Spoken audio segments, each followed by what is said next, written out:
सर्वात मोठी बातमी घडामोडी पाहण्यासाठी चॅनेल सबस्क्राईब करा। शिंदे गटातून पुन्हा ऑपरेशन टायगर राबवण्यात येणार असल्याची माहिती समोर आली आहे। ठाकरे गटाचे 8 खासदार उपमुख्यमंत्री एकनाथ शिंदे यांच्या संपर्कात असून त्यांची गुप्त बैठक झाल्याच्या चर्चांनी राजकीय वातावरण तापले होते। आता या प्रकरणावर राष्ट्रवादी काँग्रेस शरद पवार गटाचे आमदार रोहित पवार यांनी अत्यंत गंभीर आणि सूचक विधान केले आहे। यावेळी रोहित पवार यांनी भाजपवर निशाणा साधत महायुतीतील मित्रपक्षांना सावध राहण्याचा इशारा दिला आहे।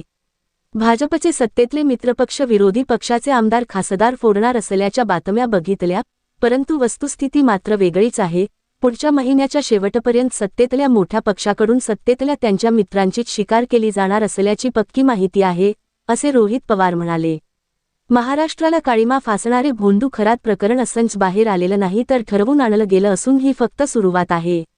आज भाजप मित्रपक्षांप्रती जरी ए दोस्ती हम नहीं छोडेंगे ची भावना दाखवत असले तरी उद्या मित्रपक्षांची भावना भाजपाबाबत जा बेवफा जा हमे याहून वेगळी असणार नाही हे नक्की आहे।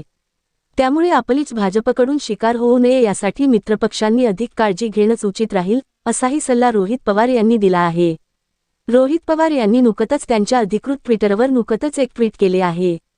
यावेळी त्यांनी सत्तेतल्या मित्रपक्षांना सावध राहण्याचा सल्ला दिला आहे। भाजप सत्तेतले आपलेच मित्रपक्ष फोडणार आहेत, असा दावा रोहित पवार यांनी केला आहे। त्यामुळे राजकीय वर्तुळात चर्चेला उधाण आले आहे।